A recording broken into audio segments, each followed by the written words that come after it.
Good evening, everyone. I'm going to speak in favour of the motion that Sir Winston Churchill is a hero. So let's start by defining the term. According to the Oxford Dictionary,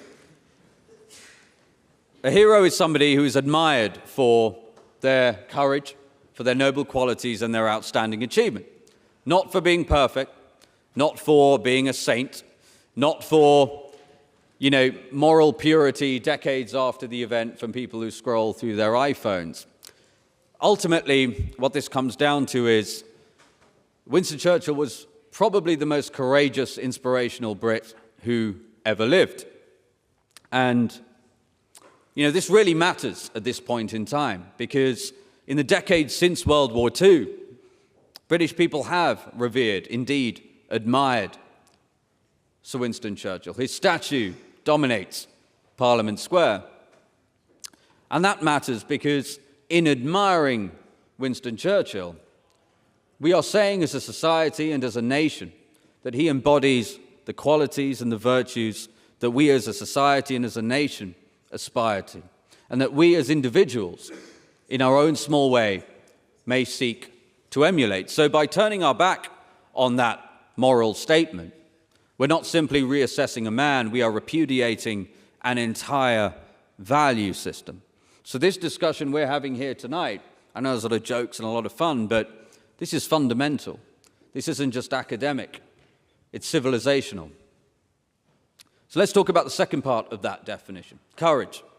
Winston Churchill put it best. He said, courage is rightly esteemed to be the first of human qualities because it is the quality that guarantees all others. He was spot on about that. Throughout his life, if you go through his life, you could create a feature film, but with, every 5 years of his adult life. But let's give a couple of examples. Let's emphasize again the fact on the 15th of November, 1899, a 25-year-old war correspondent during the Boer War was captured and held as a prisoner of war. Now, that would have been the end of the story for many people, lesser people. Not for Winston. In the depths of the night, he managed to escape and, seemingly surrounded, seemingly with no way out. He would hide during the day, spend the nights scurrying through guards and through gates. He had virtually no money, he had no map, and yet he survived that month and he did successfully escape. Now that was at age 25, just a glimpse into the man that he would eventually become. We can also talk about sacrifice. During the Blitz campaign, let's fast forward a little bit, during the height of that German bombing campaign that devastated London in so many ways, but not in the most crucial way. Why? Because at the height of that campaign, Winston Churchill got onto the roofs in London.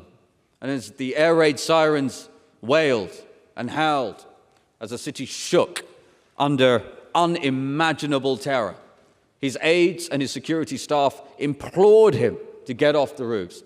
Said, you're the Prime Minister, you cannot do this. And he said, look, I'm not going to make decisions as a leader that put my people in mortal danger without sharing that danger with them.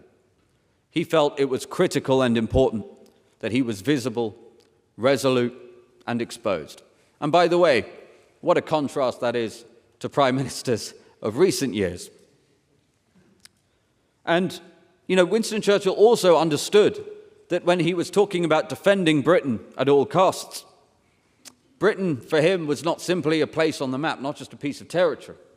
It was a civilization.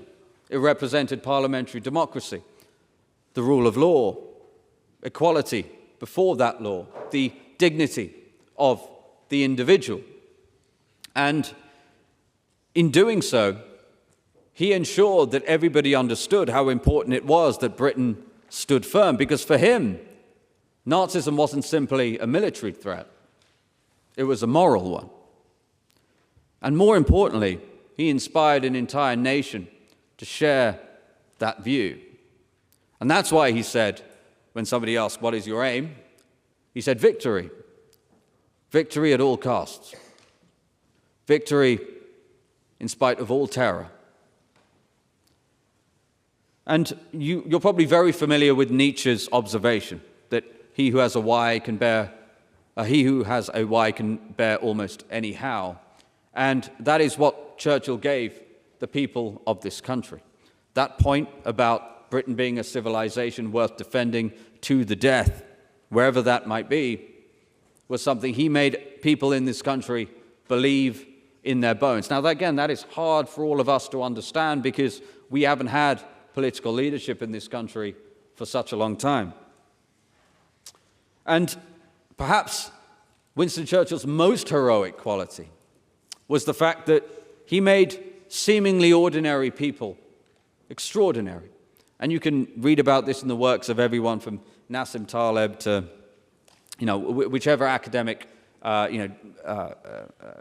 any academic you might want to speak of, who has spoken of the impact of, or the lack of impact, for example, the Blitz had on the UK. But in making ordinary people extraordinary, what he said, the gambit, the pitch Winston Churchill made to British people was not that you are weak and I will save you, but rather you are strong and together we will endure. So yes, he was flawed. And sadly, at that time in human history, there was enormous suffering all over the world.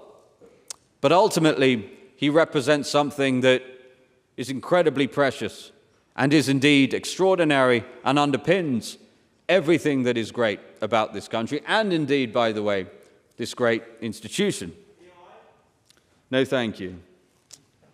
And I will say this too, I genuinely don't wish to be personal here, because there is a growing movement around the world, sadly, that attempts to try to tear down the legacy of Sir Winston Churchill. And I mean that sincerely. This isn't personal against anybody. But ultimately, what does that represent? In my humble opinion, it represents an extraordinary ingratitude. It is standing on the shoulders of giants and calling yourself tall, but perhaps worse,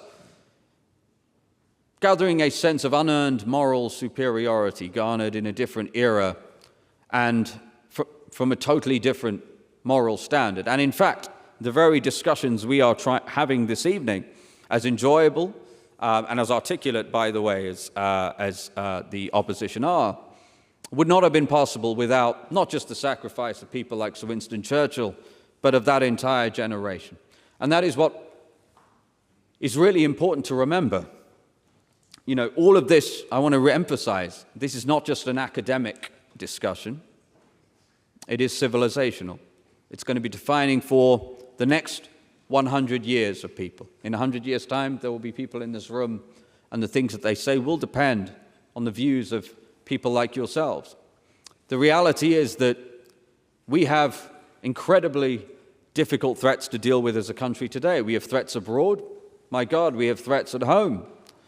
And we will face those threats not with derision, cynicism, and self-loathing. We're going to face those threats with the courage and resolve and fortitude that Sir Winston Churchill displayed.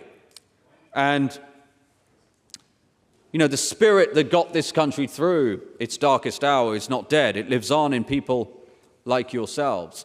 Sir Winston Churchill did embody those values and those qualities. And I think by any serious definition of the term, he was and remains a hero. Thank you very much, ladies.